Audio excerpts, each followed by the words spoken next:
korupsi di masa bencana bisa dihukum mati.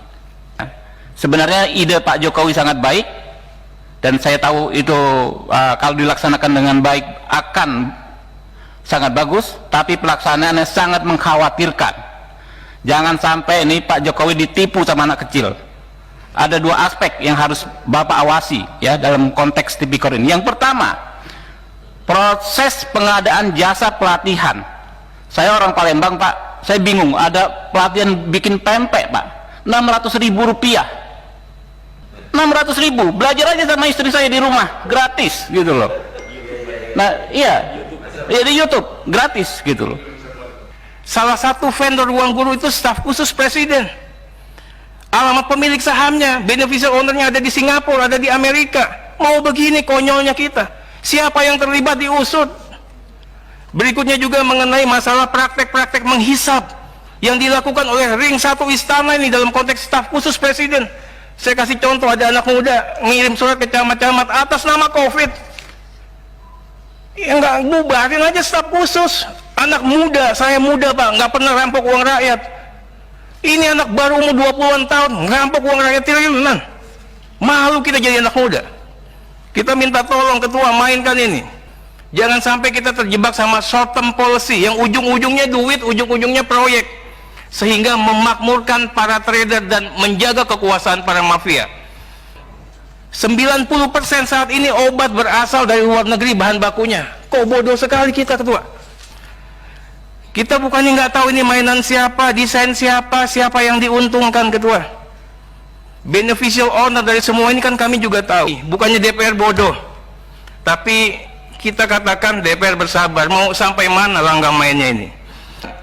Kita harus jaga Pak Jokowi jangan sampai beliau tersandra. Yang bawa mobil orang nanti dia yang tanggung jawab kalau nabrak. Bahasa sederhananya begitu. Apa gunanya menteri, pejabat negara kalau begitu? Di saat keadaan genting lepas tangan pada ketakutan, nggak mau, minta tolong, minta imunitas. Kasihan ini Pak Jokowi. Nggak ada yang mau berani ngambil kebijakan, nggak ada yang mau pasang badan, tapi minta fasilitas. Bahkan sekarang mau kerja, minta imunitas. Kalau masih ada yang main-main, saya gigit sendiri. Di dalam upaya besar bangsa untuk menghadapi bencana yang luar biasa ini, pandemi COVID. Pasal 2 sudah mengingatkan hukum mati ketua, hukum mati. Tapi saya ingin ini semua terukur, mulai dari perencanaan, pengadaan barang dan jasa, pengawasan dan sebagainya. Harus ditindak tegas penggunaan donasi yang dikatakan tadi. Kemudian juga bagaimana juga dengan masalah pengambilan kebijakan. Nah ini yang saya katakan pencegahannya di sini. KPK juga harus bisa mencermati aspek good governance. Benar nggak kebijakan pemerintah diambil dari prosedurnya, mekanismenya, tata cara, due process of law. Haruskah lewat perpu misalnya? Apa cukup dengan undang-undang? Cukup dengan surat edaran? Cukup dengan rapat koordinasi? Kita juga bicara yang namanya ada daulat rakyat di sini Pak, yang namanya keuangan negara dan pengelolaan keuangan negara nggak bisa diambil alih oleh beberapa pihak saja. Berikutnya juga kita ingin sampaikan Pak Ketua ini lembaga negara, pimpinan lembaga negara. Presiden sebagai kepala negara, pemegang kekuasaan pemerintahan tertinggi. DPR membuat undang-undang, menetapkan APBN Pak. Jadi kewenangan kita ini juga harus dijaga Pak. Bicara besaran, bicara peruntukan itu daulat rakyat. Makanya saya katakan Ketua, nanti tolong dikaji itu perpu. Berikutnya lagi bicara materi muatannya perpu. Apa boleh materi muatan mengatur kebijakan yang seperti itu? Apa tidak melampaui kewenangan undang-undang? Menabrak fatsun konstitusi? Menegasikan kekuasaan pemerintahan negara Pak Jokowi? Nanti saya ingin analisa nih. Menghilangkan daulat rakyat.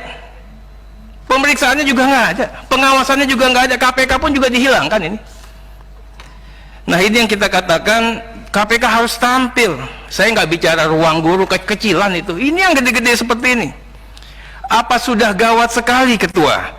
Harus kita buat perpu. Kebutuhannya begitu mendesakkah? Apa gunanya menteri, pejabat negara kalau begitu? Di saat keadaan genting lepas tangan pada ketakutan, nggak mau, minta tolong, minta imunitas. Kasihan ini Pak Jokowi. Nggak ada yang mau berani ngambil kebijakan, nggak ada yang mau pasang badan, tapi minta fasilitas. Bahkan sekarang mau kerja, minta imunitas. Ketua, saya minta betul bagaimana strategi dan pembiayaan serta postur. Tadi Ketua katakan 405T untuk kesehatan, 75T untuk kesehatan, Pak. Yang lainnya nggak tahu. 110 untuk pemulihan dikasih ke siapa? Negara mau pinjam 1.000 triliun, Pak. Untuk apa? Jangan-jangan dengan Perpu bisa jadi kekuasaan baru di atas kekuasaan presiden. Nggak usah pakai kampanye lagi nih, ada orang lagi jadi jagoan, Pak. Bisa jadi presiden 2024 dengan modal Perpu. Pak Ketua, saya ingin katakan kita harus jaga Pak Jokowi jangan sampai beliau tersandra. Yang bawa mobil orang nanti dia yang tanggung jawab kalau nabrak. Bahasa sederhananya begitu. Jangan sampai juga ada desain besar, Ketua. Jangan sampai ada kooptasi kekuasaan pemerintah yang berkuasa saat ini atas nama undang-undang. Ketua harus jaga juga ini dalam aspek pencegahan. Saya ingin katakan DPR bukannya tidak tahu, DPR bukannya tidak mengerti, bukannya DPR bodoh. Tapi kita katakan DPR bersabar, mau sampai mana langkah mainnya ini. Kami mau KPK ini proaktif, menjaga dan melindungi pemerintahan yang sah, memberikan masukan, rekomendasi terkait dengan kebijakan-kebijakan yang anomali dan menyimpang. Di negara mana saja, Ketua, infokan ke kami, ada COVID tapi tiba-tiba dibuat Perpu seperti ini. Ini Ketua nggak usah repot-repot ngurusin yang kayak gitu. Ini di hulunya dulu dimainkan. Kita bukannya nggak tahu ini mainan siapa, desain siapa, siapa yang diuntungkan, Ketua. Beneficial owner dari semua ini kan kami juga tahu. Itu yang pertama, Ketua. Nah, kemudian, Ketua, bagaimana juga pembentukan tim khusus tadi. Ketua mengatakan tim khusus untuk mengawal bekerjasama dengan Satgas. Sejauh mana giat monitoringnya dalam konteks PJB? Dalam konteks evaluasi, dalam konteks alokasi penggunaan anggaran. KPK akan sikat jika ada korupsi Alkes. Tidak hanya sikat korupsi Alkes, bea cukai diperiksa juga, distribusi jumlah dan spek. Bagaimana dengan sinyalemen Menteri Menak BUMN? Ada mafia Alkes, Ketua. Praktek kotor PJB, obat, Alkes dan APD untuk BUMN dan di luar BUMN.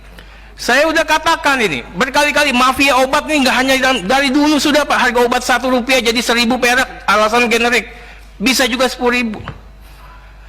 Nah, kemudian juga mafia farmasinya dong, Ketua. 90% saat ini obat berasal dari luar negeri bahan bakunya. Kok bodoh sekali kita, Ketua. Ini desain besar perusahaan farmasi, Pak. Ini yang harus diangkat.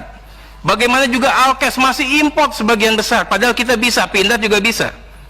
KPK harus bisa mengingatkan negara dalam konteks pencegahan. Kita harus berdaulat.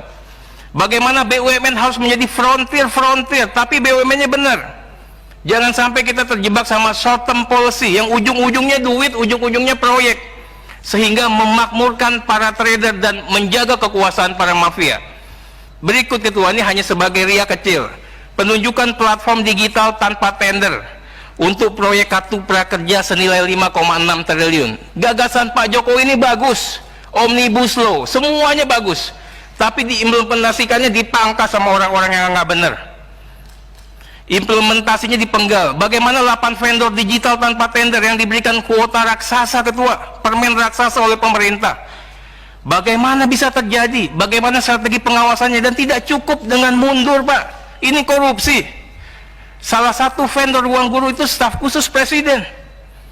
Alamat pemilik sahamnya, beneficial ownernya ada di Singapura, ada di Amerika. Mau begini konyolnya kita. Siapa yang terlibat diusut. Berikutnya juga mengenai masalah praktek-praktek menghisap yang dilakukan oleh ring 1 istana ini dalam konteks staf khusus presiden. Saya kasih contoh, ada anak muda ngirim surat ke camat-camat atas nama COVID. Ya nggak, bubarin aja staf khusus. Anak muda, saya muda, Pak, nggak pernah rampok uang rakyat. Ini anak baru umur 20-an tahun, ngerampok uang rakyat.